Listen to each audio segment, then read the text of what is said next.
Okay, good evening, everyone. So today we will discuss about another service called Elastic Load Balancer.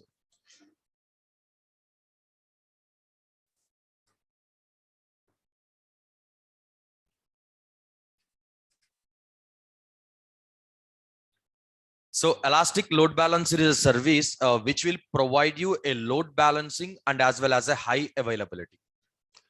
So the single service will provide you the load balancing and high availability. So what is a load balancing? What is a load balancing? First, what is a load?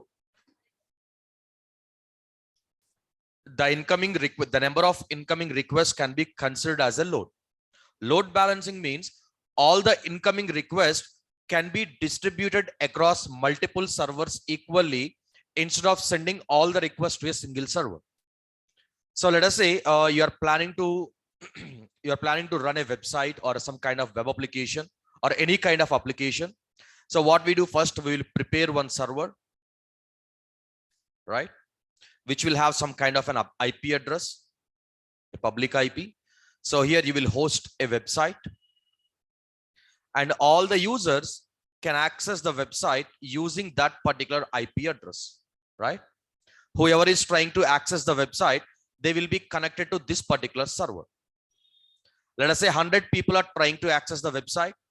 Everybody will be able to connect to this particular website only. And here the problem with this kind of approach is if something goes wrong and if the server goes down, it will take some time even for AWS to make this server up and running. Instead of this, what if you create a similar identical server and you host the same website on another server? It will get some kind of a different IP address, right? So you cannot ask each user, few users to connect the server 1 and few users to connect the server 2, right? So here what we will do is we can use a load balancer here and we will connect the load balancer with the two machines, the two websites, and we will ask all the users to access the load balancer. So here you will get a URL which is called as a DNS name, load balancer DNS name. The load balancer won't get any IP address. You cannot see the IP address of the load balancer. IP address will be managed by Amazon in the backend. You can see only the name. So instead of giving the addresses of individual web servers, you can provide the name of the load balancer to all the users so that they can access the load balancer URL. And this load balancer will equally distribute all the users to all the machines connected to the load balancer. Let us say 100 people are trying to access. So first user will be connected to the first server. Second user will be here. Third user will be here. Fourth user, fifth user, sixth user. Like this, the load will be evenly distributed across all the machines available under the load balancer. So there is no minimum, there is no mandate that you have to use only 2. Depending on your requirement, you can add 3, 4, 5 that your requirement. Okay. Now, what if by any chance one of your server is down? Automatically the load balancer will identify that so and so server is not healthy. They will mark it as unhealthy, and automatically it will redirect all the users to the healthy server. So no need to do anything manually here. That will be taken care by the load balancer, and the load balancer will automatically redirect all the users to the healthy server.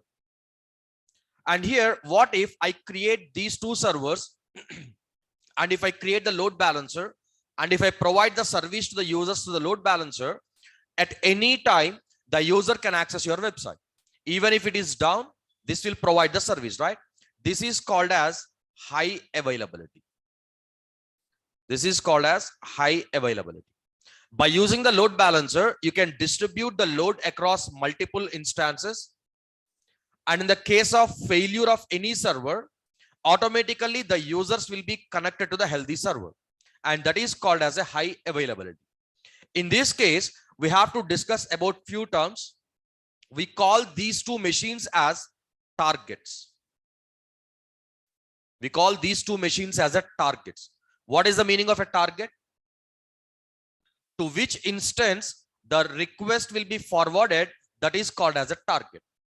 And all these targets will be maintained in a target group. This is called as target group. Target group is a group in which you can maintain all your targets, so that the load balancer will send the load to the target group, and the target group distribute the load evenly across all the servers. And that mechanism is called as round robin. Round robin. That means first request will go to the server 1, second request will go to the second server, third request again 1, fourth request 2, fifth request 1. Like that, the load will be evenly distributed. In this load balancers, this is called as elastic load balancer. Under this elastic load balancer, we have 4 different types of load balancers available. We can list out all the load balancers and we can discuss the use case of each and every load balancer. Okay, so first thing we will write down about an elastic load balancer. And we call this elastic load balancer as ELB.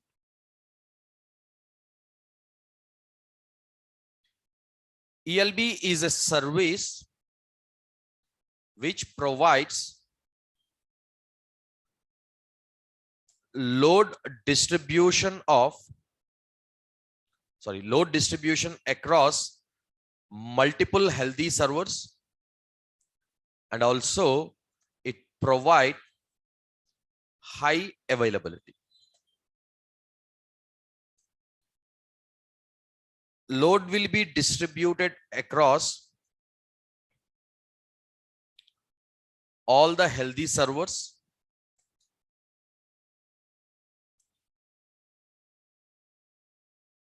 equally, or we can say evenly. Like equal load will be distributed, and that is called as round robin method. That is called as round robin method.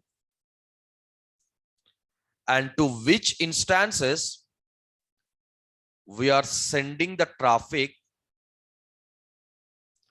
those are called as targets.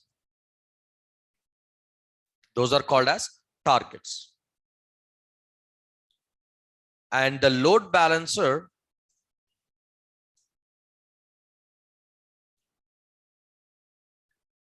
or we can say all the targets will be registered, or we can say added to a target group. And the load balancer will be pointed to the target group. So how the target will be identified as whether it is a healthy or unhealthy? There is a mechanism called health check. There is a mechanism called health check.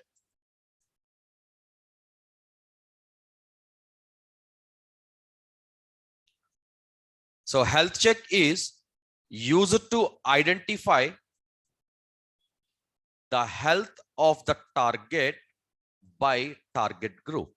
We will configure a health check on the target group, so that the target group will continuously monitor the health of each and every target available in the target group. What is the meaning of monitoring the health? If you are running a website on the target, then it will check that the website is accessible or not. If the website is not accessible continuously for like 2 times or 3 times, which we configure, then automatically the target group will mark the target as unhealthy.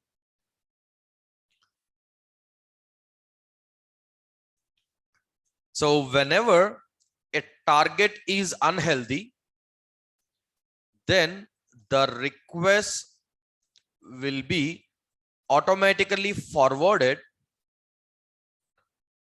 to the healthy target, in which we will get high availability of the applications, because there is no manual steps involved to make or to move all the requests to the healthy server, because that part will be done by the target group. Automatically, we can achieve the high availability. So here we discussed that we have to create multiple instances. We call them as a targets to achieve the high availability. What if I create all the targets in the same availability zone? Is it recommended?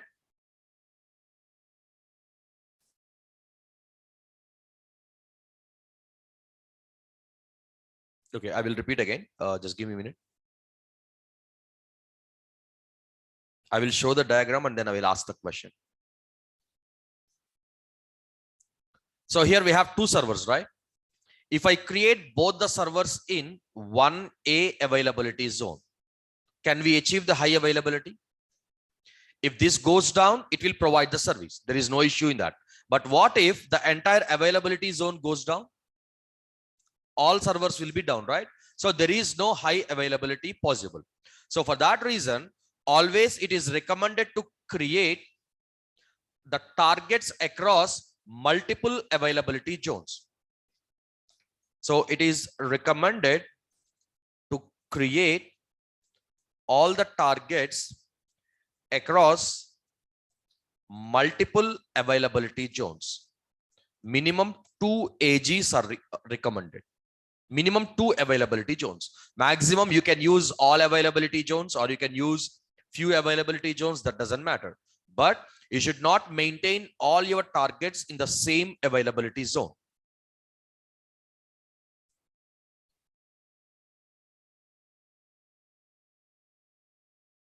And here in this elastic load balancer, we have different types of load balancers available. First, let us list out all the types of load balancers, and then we can discuss about those.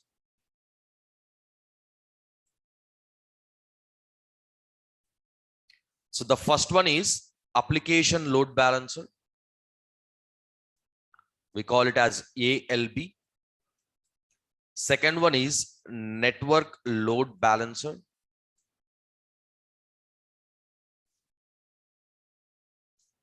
NLB. Third one is gateway load balancer.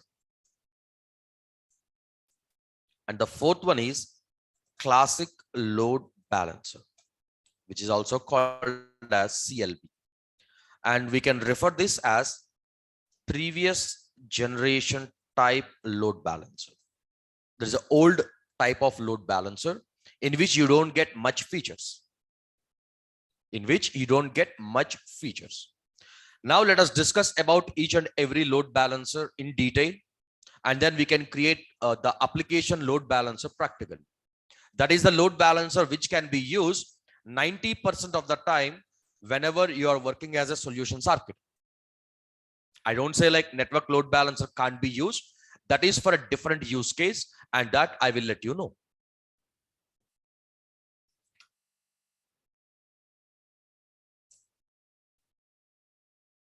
So the first one is application load balancer, which is ALB.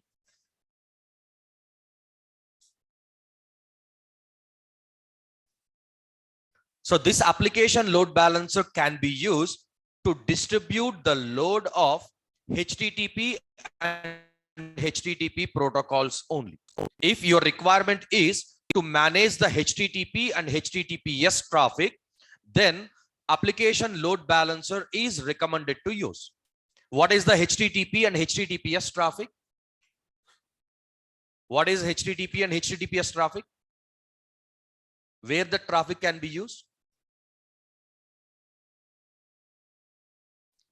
For websites. Every website will run on HTTP or HTTPS.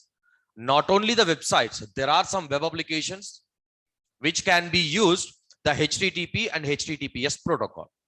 So whenever your application will use 80 and 443 traffic, which is a HTTP and HTTPS, then the application load balancer will be recommended. So application load balancer cannot handle any other type of a traffic. It only handle 80 and 443. Obviously, for all other traffic, you can use the network load balancer. Like let us say you have a mail server, but nowadays no one is using mail servers in their offices. They are going for cloud mail service like Office 365 or Google Business Suite or something else. If you have such kind of requirement and if you would like to balance the load of the mail server or any other applications which is running on other protocols, then you have to use the network load balancer. So coming to this application load balancer, to manage the HTTP, which is on 80 port, and HTTPS traffic, which is on 443 port,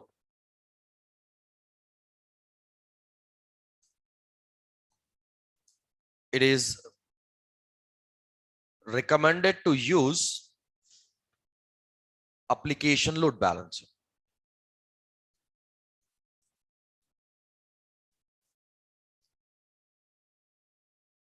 It doesn't support any other type of traffic to be balanced. You cannot load balance any other traffic using the application load balancer. Application load balancer is only used to balance the 80 and 443 traffic. Like example, like websites, web applications. Web applications means the applications which can be accessed using the browser. Obviously, they will run on 80 and 443 ports. Or any other applications which can run on HTTP and HTTPS.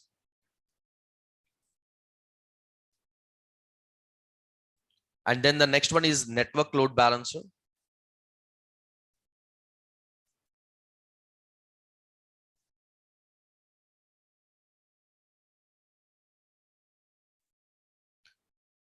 Network load balancer is used to balance the load of any traffic, any kind of a traffic. That means any other ports apart from 80 and 443, you can use any ports. Totally, there will be like 0 to 65,000 change ports, right? Totally on any networking device, there will be 65,535 ports also. So to manage any traffic of any port, you can use the network load balancer. So HTTP application load balancer only supports SSL, some kind of TCP traffic and SSL only. But this NLB supports UDP traffic, TLS traffic, any kind of security will be available on network load balancer. Because if you go for what we call that email server, the email server security can be configured using the TLS or star TLS. There are different protocols out there. So all those will be used by the network load balancer. NLB is used to balance the load of any kind of a traffic across multiple instances. Across multiple instances.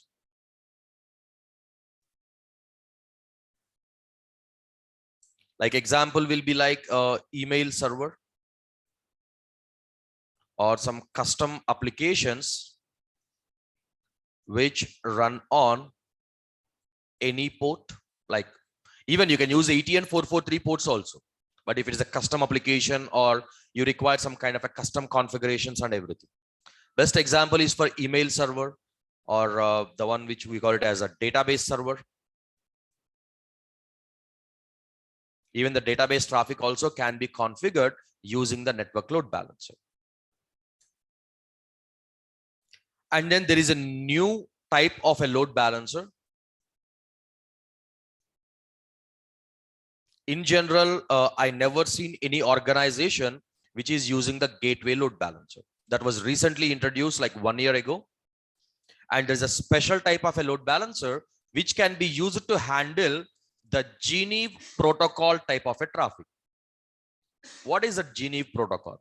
I think we never heard about that, right? Okay. So this gateway load balancer is used to handle the the traffic of Geneve protocol, handle the traffic of Geneve protocol to virtual appliances. There will be some kind of appliances, means some devices which will run on Geneve protocol. So you can use the gateway load balancer to distribute the load across those virtual devices which are using the Geneve protocol. What is the Geneve protocol? So there are some networking devices which can be used by the network administrators and data security for data security. So here I can say that there are a few networking devices, or we can say data encapsulation devices, which can encapsulate the data which is coming and going to a server. They will use Geneve protocol. To handle such kind of a traffic, you have to use the gateway load balancer. In a simple terms, I can say that you are running an online store. So there will be a front-end application, and in the back-end, there will be a database. Every time the data will be coming from the website and the data will be loaded into the database. Whoever is generally nobody will have access to the database. If you have the database access, you can log in and you can check what data is available. But if you use this kind of a device between the application and the database, it will encapsulate the data like a kind of encryption, but that's not an encryption. It's a kind of converting the data into a different format so that nobody can see without processing the data. So the data will be stored in a different format. So only your front-end application can view the data. Nobody else can see the data which is available in the database. Only from a specific machine, and the request is going through that particular device, can view the data which is stored in the backend devices. But in the organizations, as of now, majority of the companies are not using this kind of a load balancers. But anyways, this was recently introduced service. Even this is not a part of your certification exam. Okay. And finally, we have a different load balancer called classic load balancer, which is not recommended to use. I can say that earlier we used to have a classic load balancer, which is divided into application load balancer and network load balancer with some advanced features. So why Amazon is still using this or providing this classic load balancer? So before that, I would like to give you a statement like the classic load balancer can be used to distribute the load across the EC2 instances, distribute the load across the EC2 instances which are available at EC2 classic network. There was a network called EC2 classic network, but now that is not available. We have a network called VPC. We have a network called VPC, which we will discuss in the next coming sessions. Let us say if your account is old enough, like you created that account in like 2009, 2010, at that time, the EC2 classic network is available. If you have any EC2 instances created using that network, you cannot use those EC2 instances in any of other load balancers. Only for such kind of EC2 instances, you have to use the EC2 classic network. And anyways, Amazon is going to discontinue the services for this EC2 classic network, I think in the August month. In the August month of 2022 or August 14th or somewhere, they are going to discontinue the EC2 classic network. So before that, if you have any EC2 instances, you have to move those instances into the VPC network. After that, Amazon will remove this classic load balancer also because there is no use, right? Nobody will use that. By now, some people who already having the EC2 instances in EC2 classic network, they are using the classic load balancer because no other load balancer supports the EC2 classic network. Out of all these, what we do is we will try to create one application load balancer, and we will see how the traffic will be distributed across multiple EC2 instances. So here what we are going to do is we are going to create one application load balancer. We are going to create one application load balancer. But to create the application load balancer, the mandatory thing is target group. The mandatory thing is the target group. Without having a target group, you cannot create the load balancer. And in this target group, we need to add the targets. We need to add the targets. What is the target? The EC2 instances in which you are running a website. So this I will create in 1A availability zone, and this I will create in 1B availability zone. But in the real time, both the instances will have the same website, right? Then only there is a use. Even we can create in that way. But if some user is trying to access, like multiple users, how should we know that which user got connected to which server? Just for learning purpose, we should know, right? Whether the traffic is distributed across both the servers or not. Only for that reason, I will create two different websites. Like in one website, I will say like, welcome to server 1. In the other website, I will say welcome to server 2. If I try to access the website, I will see welcome to server 1. The other user can see welcome to server 2. The third user can see welcome to server 1. Okay, right. So then once you create the target group and once you create the EC2 instances, and you need to register these two EC2 instances into the target group. In general, we can call like adding the instances into the target group. Technically, we can call that as register the target groups into the target group. Sorry, register the targets into the target group. Then we will point the load balancer to the target group, so that whatever the load is coming, that load will be distributed across all the healthy servers evenly. Equally, the load will be distributed across the healthy servers. Now, who will define which server is a healthy? To configure that, to identify that, we have to configure a health check on target group. What is the health check? In this, we will ask that monitor the website running on all the targets. And our website is going to run on 80 port. So the target health check will continuously monitor the 80 port on both the servers. If it is getting a response, then it will mark the server as a healthy. Whenever it gets a response, the status code will be 200. If it is unable to get a response like page not found error or access denied, then it will get a different status code like 403 or 404, such kind of a things. If the health check is getting the status code as 200, then it will mark that the website is accessible. If there is a network issue, so continuously the website is accessible and inaccessible. So in that case, how this health check will configure or identify that the server is healthy or unhealthy? Sometimes there might be some fluctuation, right? If there is some issues. That's why what we call that is we will configure some kind of a threshold values. We call them as healthy threshold,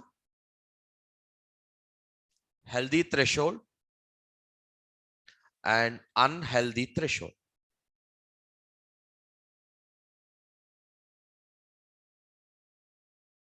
So what I do here is healthy threshold, I will call it as a 5. Unhealthy threshold, I will call it as a 2.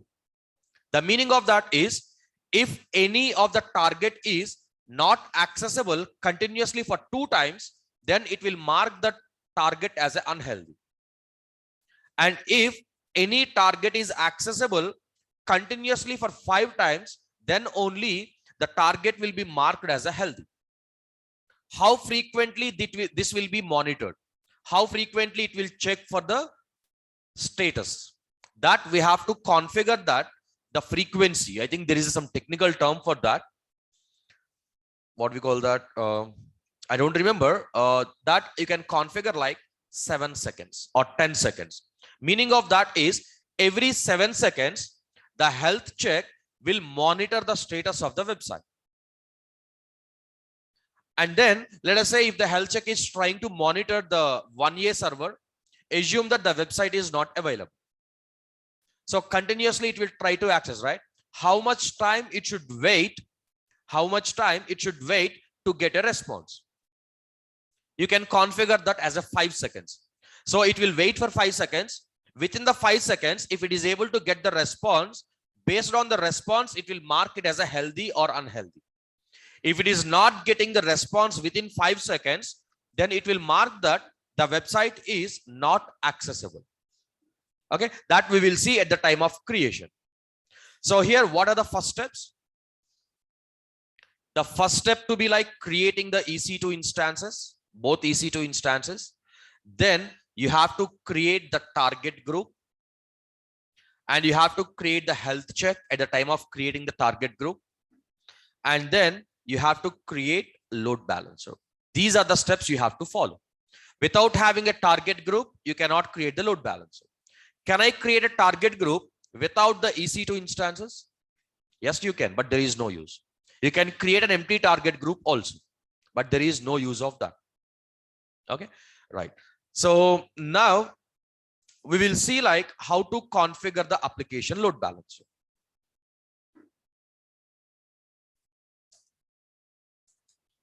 So create an application load balancer and distribute the load across 2 EC2 instances and configure high availability.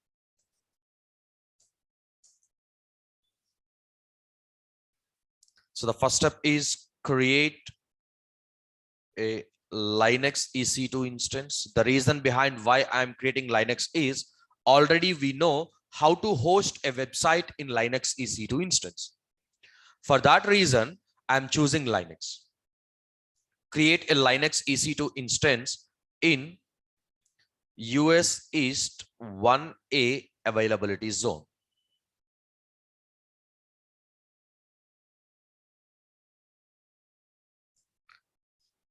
And configure, or I can say, and host a simple website and display the web page as welcome to server 1. That means if you try to access that, that will display welcome to server 1. Okay, so for this Linux EC2 instance, in the security group, what ports we have to open? What ports we have to open? Okay, if your website is running, like, let me say, security group, right? So it requires a security group also every EC2 instance. So this is a Linux instance. So you have to open SSH from, at least from your IP address, SSH from my IP or anywhere, but my IP is recommended. Minimum my IP is recommended. Then HTTP from anywhere, because you cannot ask the users to come to your office to access the website. And then you can say HTTPS, this also to be from anywhere. Okay, so then like create another Linux EC2 instance.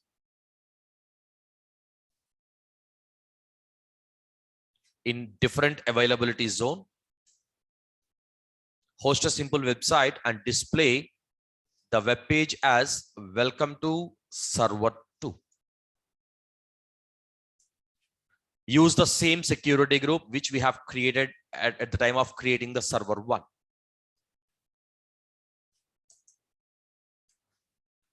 Then create a target group. Create a target group. Let us name it as ALB-TG. You can use any name, that doesn't matter. Or I can say not ALB, my first ALB-TG. So this target group I'm going to use with an application load balancer with this name. Create a target group, my first ALB-TG, and register server 1 and server 2 as targets.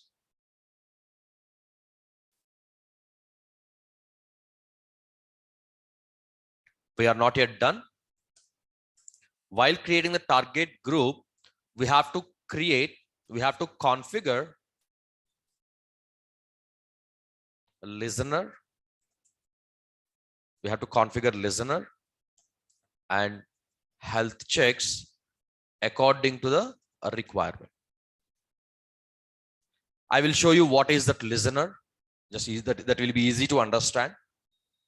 Configure the listener and health check according to the requirement. Then create an application load balancer and let us name it as my first ALB,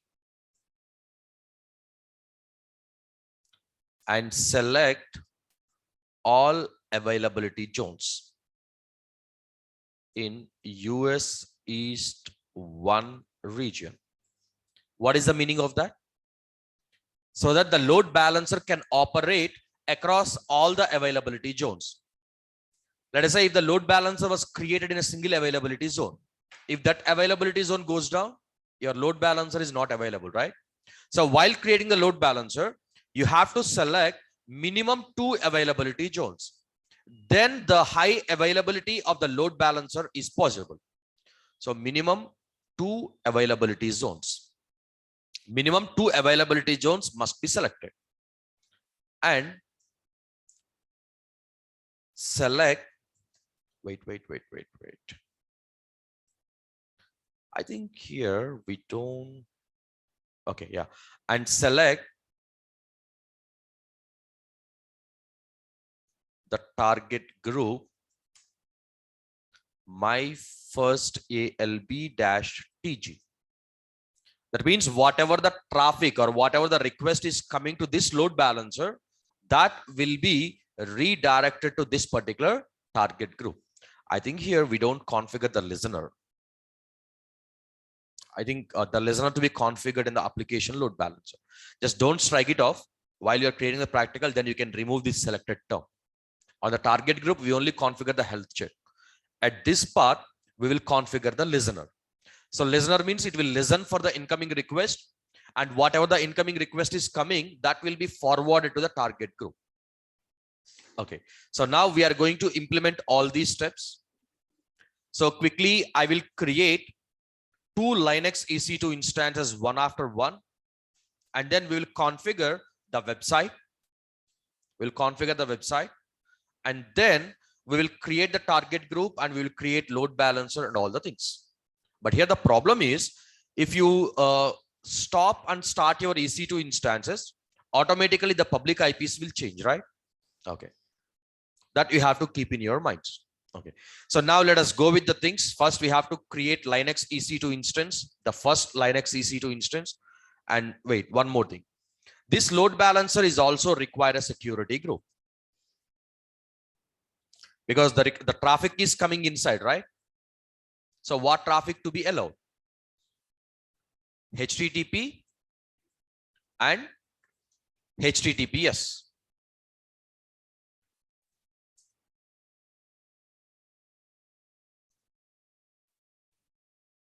HTTP and HTTPS traffic coming to the load balancer from anywhere to be allowed. Otherwise, the users cannot access your load balancer. so that they cannot get the web page.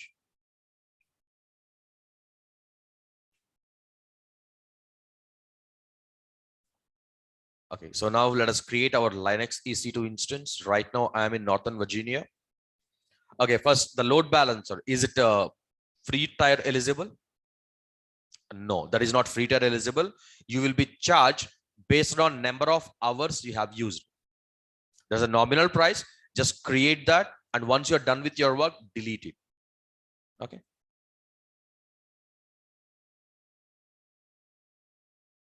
Okay, yesterday we created, right? I think I forgot to delete. Give me a second. Okay, leave it. Later we can delete. So now let me launch instances. I will give the name as server 1 and server 2. So the name server 1, Amazon Linux. Instance type, I will go with t2.micro. Key pair, I will select the one, any key pair you can select, that doesn't matter. So here click on edit for the network settings. Subnet, I will select 1A availability zone. Create security group. I will say that Linux SSH HTTP HTTPS, just a name, right? That means in this security group, I'm going to open 3 protocols. SSH anywhere automatic already added. Click on add security group rule.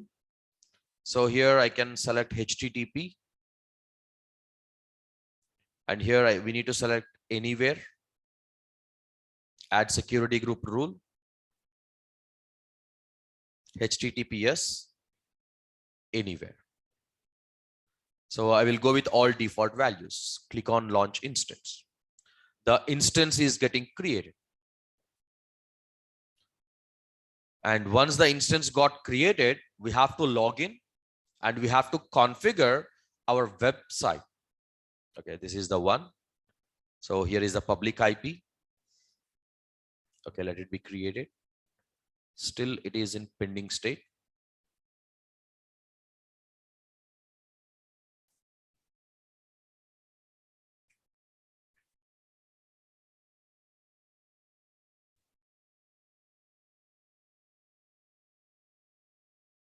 Okay, so it is running. So how to log in?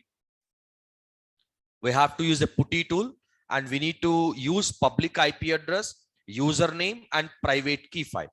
You cannot use the password. So already yesterday I generated that private key file. So I will skip that part. Open the putty tool, paste the public IP. On the left side, expand the SSH and select authentication, browse, and select your private key. Let me increase the font size.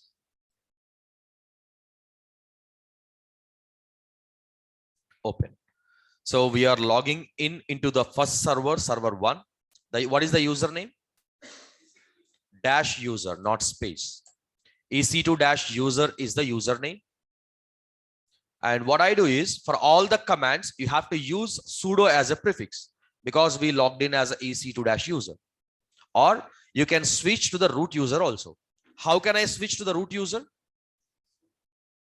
Sudo space su. You can see that I logged in as a root user. Now, what are the steps to host a website? I think we have seen in the EC2 AMI creation, right? First, I have to do yum update. So the repository will be updated. No packages marked for update. That means there is no pending updates to install. So then I need to install HTTPD.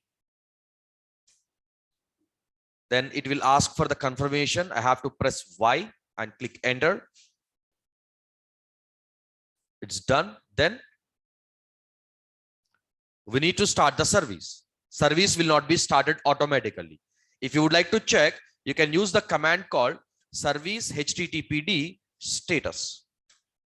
You can see it is inactive or dead. So how to start the service?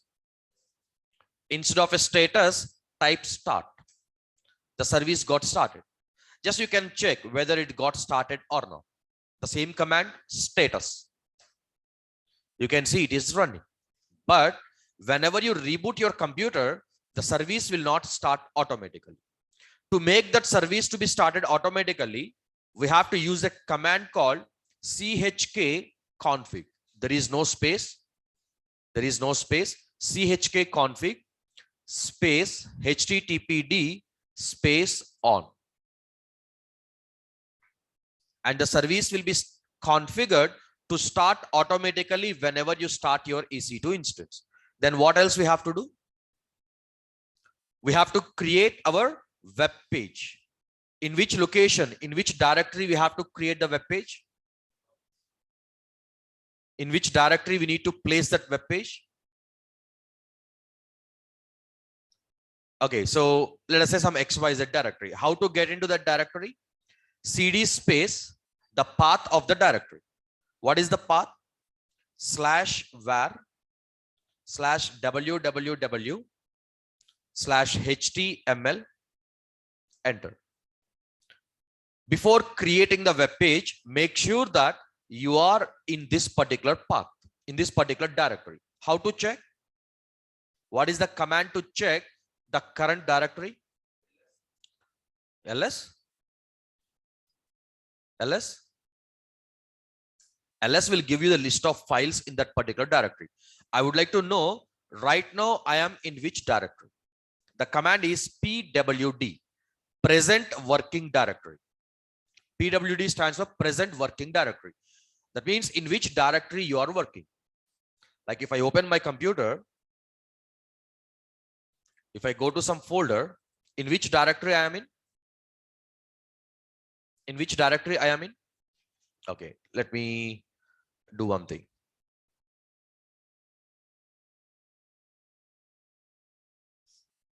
In which directory I am in? What is the path of this directory? You should not say test. This is the path of the directory. C:test. That means that I am in the test directory, and the test directory is the C drive. That is the path. That is what exactly you can see here. Right now you are in this particular location, and our file has the web page has to be created in this directory only. So how to create? What is the command to create a file? There are different commands are there. Cat. What it will do? What it will do? What is the cat command? What is the error?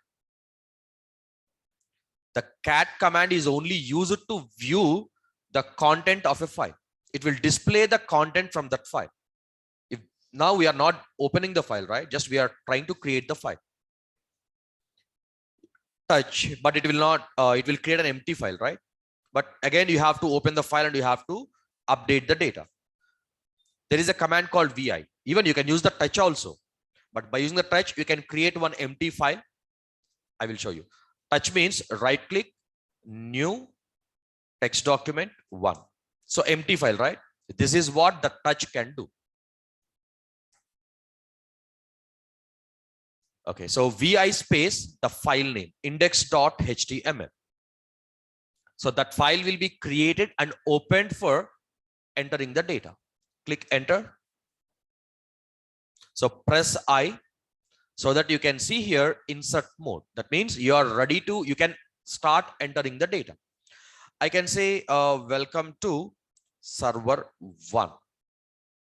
Welcome to server 1. Then how to save and close? W:. First, you have to come out of that insert mode. To come out of the insert mode, you have to press escape. Then you cannot see that insert mode anywhere. Now you can type :WQ, which you can see at the bottom left corner. Click enter. So the file got created. So that file is available as a website. I don't need that anymore. I closed it. So how to access that website? How to access that website? If I use this IP address, you can see that welcome to server 1. You can see that welcome to server 1. That is, website is running. So in general, in the real time, you have to maintain the same web pages on both the servers. But here we would like to observe that the data, the requests are getting distributed across all the servers or not. I will maintain a different web page on the second server. So the same process I will repeat again, but I will use server 2 instead of a server 1. The same process I will repeat. And here I will select the key pair. And the only difference is you have to select a different availability zone, 1B. And already we created a security group. So I will select existing security group. And from the drop down, I will select the one which is Linux SSH HTTP HTTPS. And click on launch instance.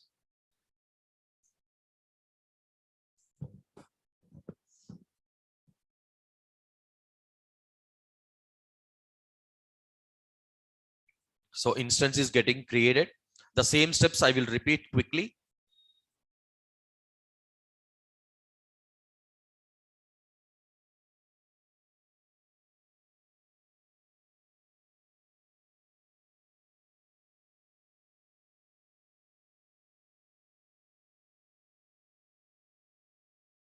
Still it is pending. Let it be changed to running state. Okay. Now let me click on open.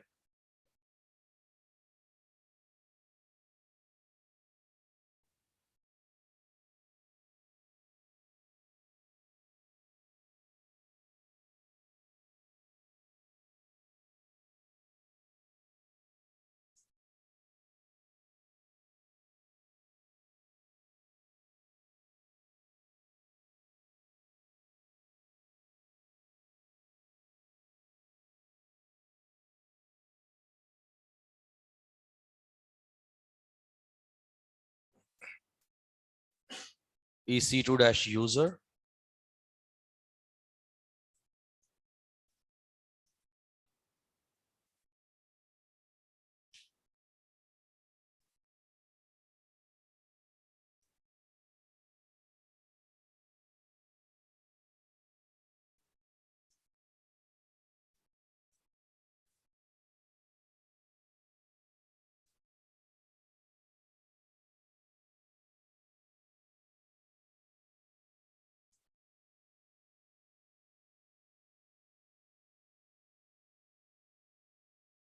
So let me enter here. I will use welcome to the server 2.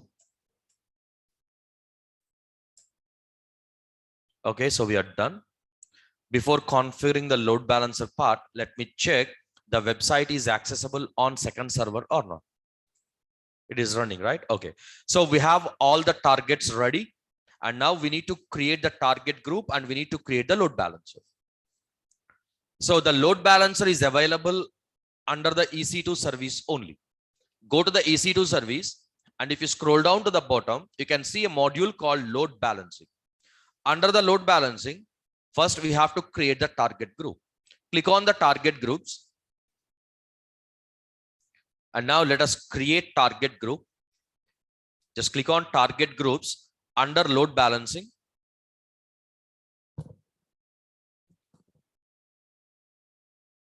Click on target groups under load balancing. And then click on create target group.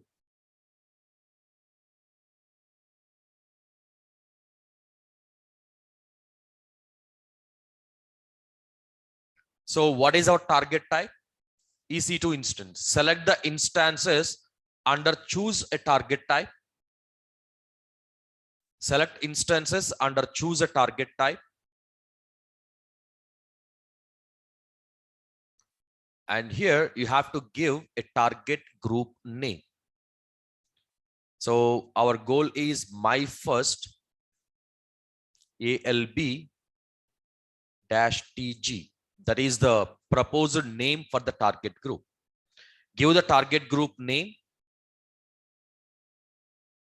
And the target group to be created in which network? We have only one network. Even here you can see there is only one network. So no need to modify that. Just go with that. And protocol version, you can select any version depending on the application which you are running. And whatever the website you are hosting, that will run on HTTP 1, like 1 and 1.2, 1.1 and all the things. So you can select HTTP 1. Then you need to configure the health check. Actually, our website is running on HTTP protocol, because we don't have we don't have what we call that, the domain name, and we don't have a SSL certificate. That's why we are unable to run on HTTPS. If you are running your website on HTTPS, then you have to select the HTTPS. But I don't have any HTTPS configuration. In the health check, I will access the website using the HTTP protocol. Under the health check protocol, select the HTTP and health check path. Don't change it. Keep that as is, so that it will try to access the default homepage of your website. And if it is open, then it will mark that the website is accessible. And under the advanced health check settings, click on advanced health check settings. Healthy threshold, select 5. Unhealthy threshold, select 2. Timeout, 5 seconds. This is what I said earlier. I forgot the name of this.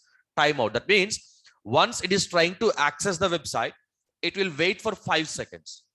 Within 5 seconds, if it got the response, then it will mark that the website is accessible.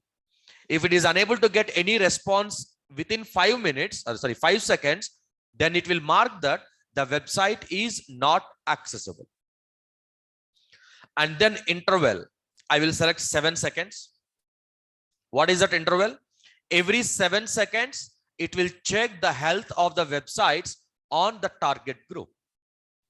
Then the success code is 200. That means if it got the status code as a 200, then it will mark that the request got succeeded. If it got 404, 403, then it will mark that the website access is not success. It got failed. Then if you want, you can add some tags also. Then you can click on next.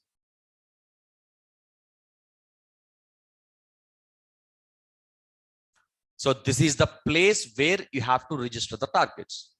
How many EC2 instances you can see here? 4. Which instances I have to add? What will happen if I add all the 4? There is no use of adding EFS1 and EFS2, right? Because on those instances, we don't have any website. Our goal is to distribute the load across the server 1 and server 2. Select these two. Most of the time, most of the people will click on create target group. Then what will happen here is these two will not be added as a targets. Once you select your targets, you have to click on include as pending below.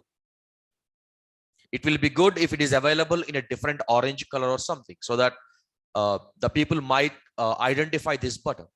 But unfortunately, it is in the background color. So we might feel that there's some kind of information. After selecting the targets, you have to click on include as pending below. What will happen once you click on include as pending below? They will be added here with the health status as a pending. Once you click on create target group, the target group will check the health of both the instances, both the targets, and it will mark either healthy or unhealthy. Then click on create target group, and the target group got created. And in your notes, just remove this listener, because the listener we will configure at this part. Like selecting the target group, we will create the listener. Under the C step, remove the listener to be configured in the load balancer part.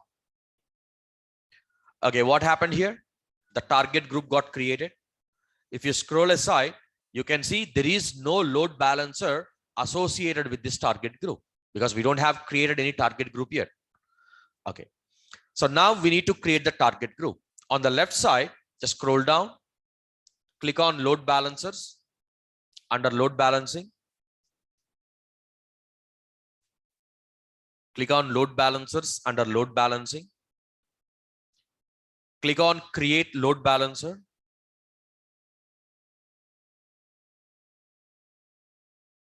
Click on create load balancer.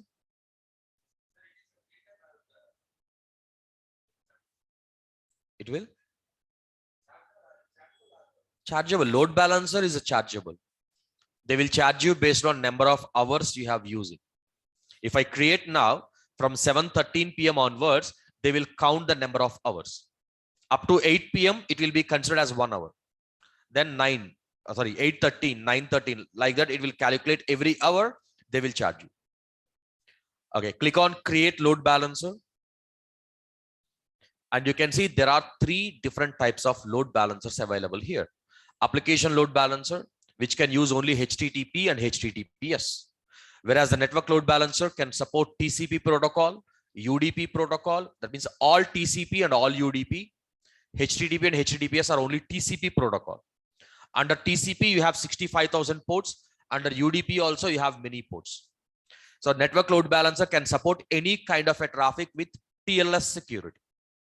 Gateway load balancer will support the Genie protocol, which are third-party virtual appliances. Okay. And then here you can see classic load balancer, which is a previous generation. If you click on that, you can see the classic load balancer. AWS will be retiring the EC2 classic network on August 15th, 2022. This classic load balancer can be used. Choose a classic load balancer when you have an existing application running in the EC2 classic network, but we don't know what it is. Even now, you cannot create that network. If already exists in your account, you can use that. Okay. So now click on create under application load balancer. Click on create under application load balancer.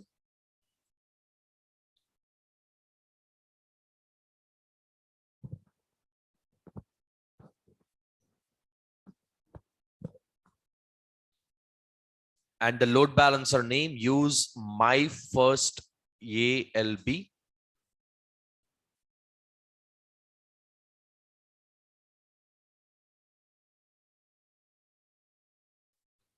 Select the name as my first ALB.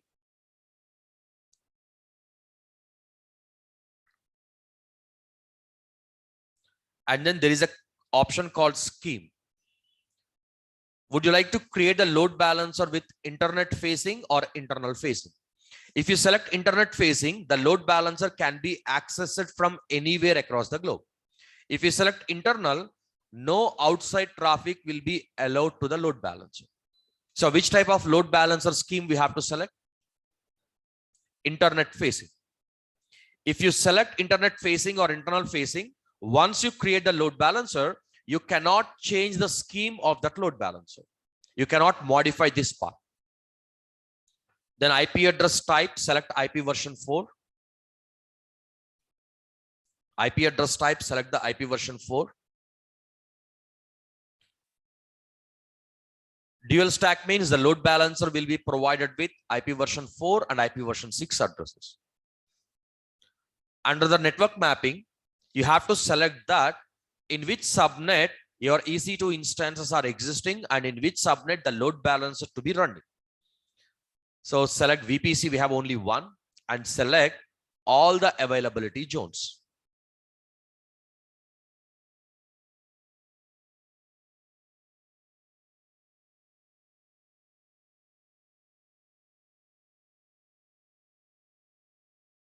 But right now we have the EC2 instances in 1A and 1B. But there is no problem if you select all the availability zones. Because in the future, if you try to add a new instance in a different availability zone, without modifying the load balancer, your targets will be in working condition. If you don't select here, whenever you add a new EC2 instance in a different subnet, then you have to go ahead and you have to modify this feature. And security group. Which security group to be added? The security group which will allow HTTP and HTTPS. But we don't have any such security group, right? If you have any, you can add, or you can click on create new security group. So it will open a new tab in which you can create a security group. So here I will say ALB-HTTP HTTPS. You can use any meaningful name, that doesn't matter. Then under the inbound rules, click on add rule. Select HTTP source anywhere. And then I have to add HTTPS also. Select anywhere and don't modify any outbound rules, because by default, all outbound traffic will be allowed. So click on create security group. The security group got created. So I will close that security group tab, but still you cannot see that one.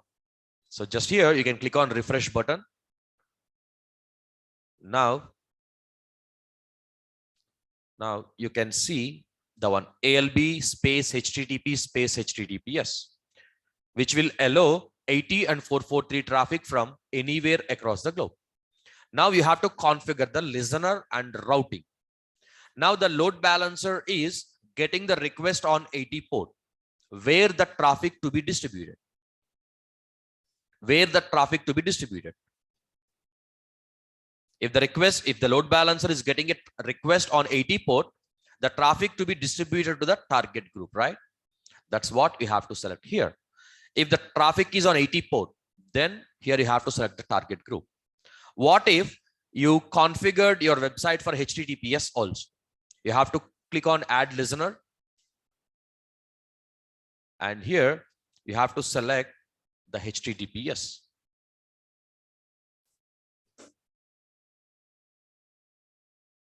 And here you have to select the appropriate target group. Okay, but this it will ask you to select the certificate and all the things. We don't have any domain name and everything. That's why I will remove the HTTPS.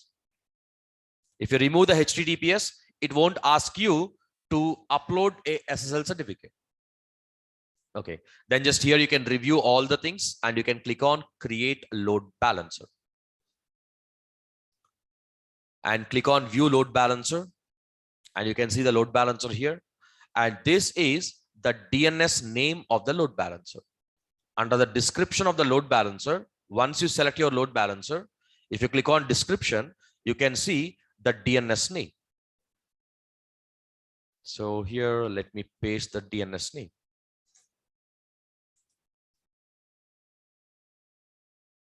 I can say DNS name, which can be used to access the website. I mean, the load balancer or whatever it is. So this you have to give to your users. They will use this one to access the website. So before checking that, we have to wait till this state is active or available. But right now it is in the provisioning mode.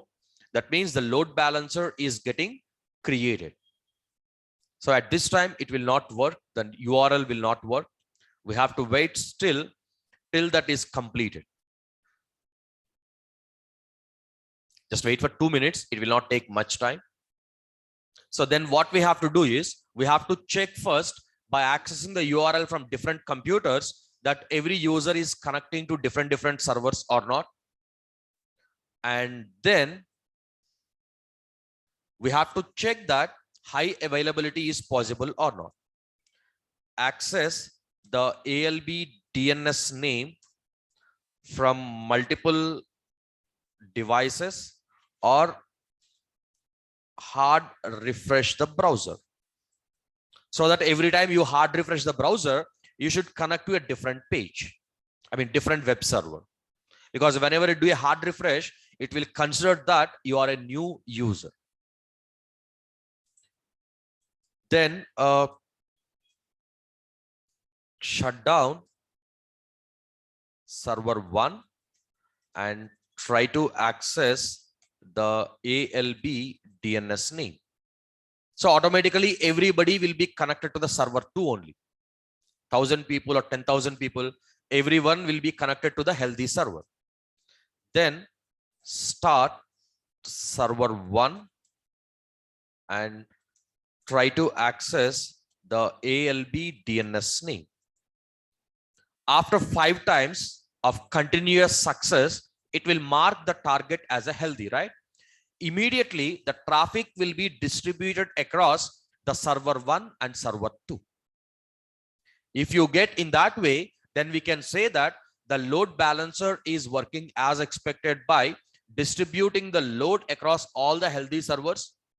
And if any of the target is not healthy, then it will redirect all the users to the healthy servers. That's what we have to check.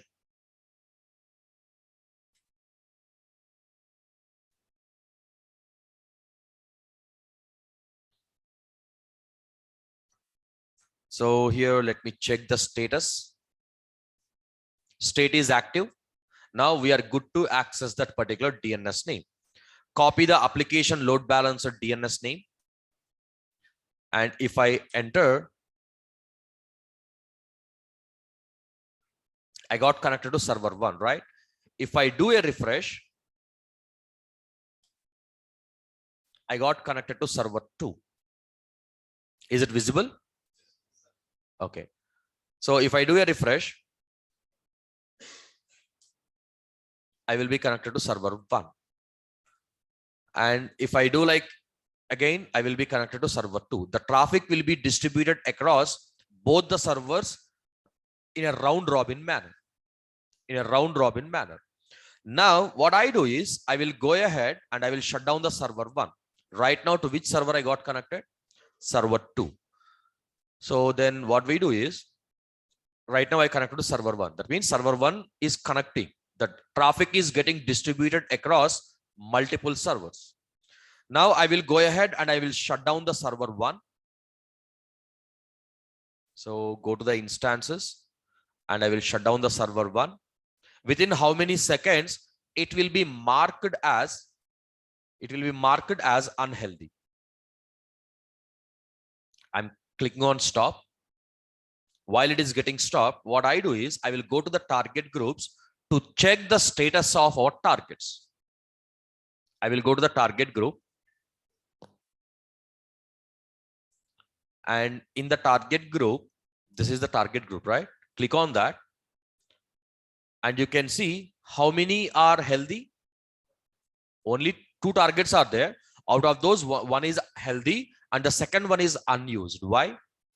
Target is in the stopped state. Or if you stop the service also, it will mark that it is unhealthy.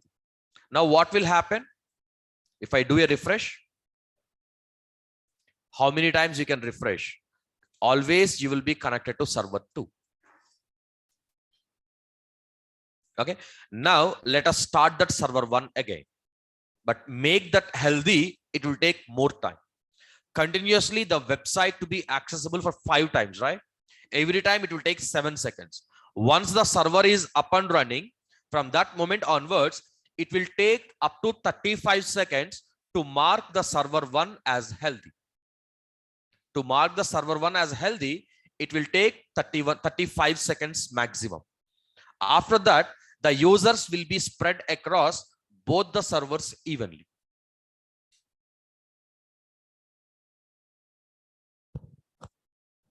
Okay, it is running. Right now it is 7:26.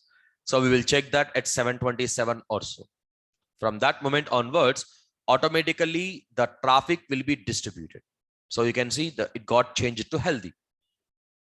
Right? Earlier, it is only one healthy server. So if you start refreshing this, you will be connected to both the servers. This is how it will be maintained. And there is one more concept in that as a sticky sessions. What is that sticky session? What is the meaning of a stickiness? A kind of a glue type, right? If you enable the sticky session, the user will be connected to the same server for certain amount of time. If I am trying to access from this computer, I will be connected to the server 1 always for 5 minutes, 10 minutes, whatever you configure. So how to enable sticky sessions? How to enable sticky session? This is your target group, right? Select the target group. There is one option called attributes. Click on the attributes. Click on the attributes. There's a kind of enable sticky session.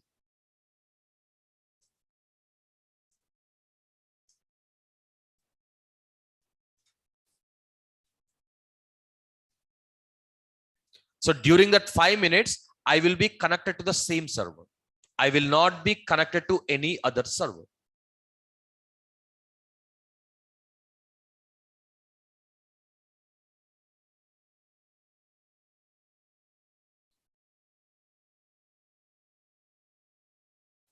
So select the target group. Target group is available under load balancing in EC2 service. Select your target group and then click on attributes tab. Click on attributes tab. Then click on edit.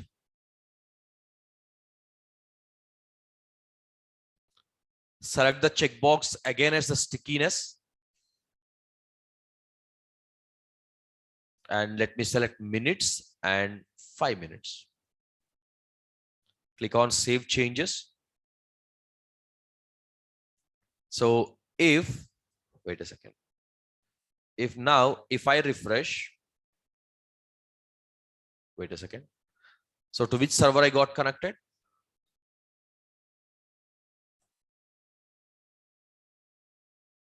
So how many times you can refresh? You will be connected to server 1 only. From this laptop, that will be connected to server 1 for the next 5 minutes. When that stickiness is useful is if the website is having some kind of a login mechanism. Gmail is there, right? What if the Gmail user is spreading across both the servers all the time? If I refresh the page, if I got connected across both the web servers, what will happen? My login will expire, right? Every time I connect to a different server, I have to provide my login credentials. To avoid such kind of a thing, they will use this kind of a stickiness. For the next 5 minutes, the user will not be sent to any other server. And already the server to which he connected, that server knows the user is a valid user using some kind of a cookies and all the things. That's how they will maintain the active session for the users for a certain amount of a time. Okay, right. So because of this stickiness we enable, the users will be connected to the same server for the next 5 minutes. Now, how to clean up this? Because the load balancer is not a free tier eligible. So once we are done with our practice, clean up the load balancer part. For target group, you will not be charged, but for load balancer, you will be charged. Can I delete the load balancer first directly? Or do I need to do the target group first? Okay, while the load balancer is pointed to the target group, can I delete this target group? Let me try. What happened?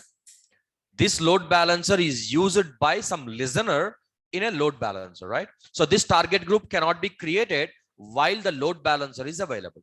So first you have to delete the load balancer. Go to the load balancers and select the load balancer which you would like to delete. Select the load balancer, click on actions and click on delete. And yes, delete. The load balancer got deleted. Now we have to delete the target group, but the target group contains 2 targets, right? While the targets are registered in the target group, can I delete the target group? Yes, you can. Yes, you can. If I delete the target group, does these targets will be deleted? The EC2 instances will be deleted or not? Yes or no? No. Okay. It will not be created. So delete the target group and then we will check whether the targets, the EC2 instances are available or not. So target group got deleted and go to the instances and you can see all your EC2 instances are running. So manually you have to delete your EC2 instances.